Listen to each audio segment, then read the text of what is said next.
Hello സുഹൃത്തുക്കളെ, ഇന്ന് നമ്മൾ ഇടവണ്ണ മോർണിംഗ് വിത്ത് PKB എന്ന് പറഞ്ഞൊരു വലിയൊരു ക്യാമ്പയിനായി നടന്ന ഇലക്ഷന്റെ ഭാഗമായിക്കാണ്ട് നടന്നൊരു പരിപാടി. ഒരു മോർണിംഗ് വാക്ക് എല്ലാവരെയും കൂടെ നടക്കാൻ സാധിച്ചതിൽ വളരെയധികം സന്തോഷമുള്ള ഒരു വ്യക്തിയാണ് ഞാൻ.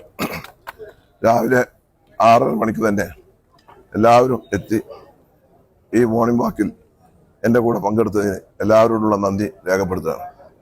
നമുക്ക് ആളുകളൊക്കെ രാവിലെ നടക്കുന്നതാണ്. നമുക്ക് നല്ലൊരു ഓപ്പൺ ജിം അതുപോലെ ഈ വയ്യോരത്ത് നമുക്ക് ഉണ്ടാക്കാൻ ഞാൻ ജയിച്ചു വന്നാൽ അതിനൊരു നടപടി ഉണ്ടാവും എന്നാണ് എനിക്ക് അങ്ങോട്ട് പറയാനുള്ളത്. അതുപോലെ തന്നെ സീരിയാജി പാലം മുതൽ നമ്മൾ നടക്കുന്ന 453 മീറ്റേഴ്സ് അത് നമുക്ക് മാർബിളേറ്റ് ചെയ്ത് നല്ല ഒരു മനോഹരമായ ഒരു ഫുട്പാത്താക്കി മാറ്റും. നമുക്കറിയാം, ആരോഗ്യരംഗത്ത് എല്ലാ രോഗങ്ങളും വന്ന് ലോകത്ത് എവിടെയെങ്കിലും ഒരു രോഗം പൊട്ടിപ്പെട്ടാൽ അത് ആദ്യം വരുന്നത് നമ്മുടെ കേരളത്തിലാണ്.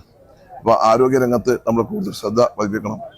അതിന് നമുക്ക് വ്യായാമം വേണം, എക്സസൈസ് വേണം, നടത്തം വേണം. അതിനൊക്കെ സൗകര്യമുള്ള ഒരു സംവിധാനം ഈ നിയോജകമണ്ഡലത്തിൻ്റെ 7 പഞ്ചായത്തുകളിൽ ഉണ്ടാകുമെന്ന് മാത്രം പറഞ്ഞുകൊണ്ട് ഈ പരിപാടി ഗംഭീരമാക്കി തന്ന നിങ്ങളെല്ലാവരെയും അഭിനന്ദിച്ചുകൊണ്ട് ഞാൻ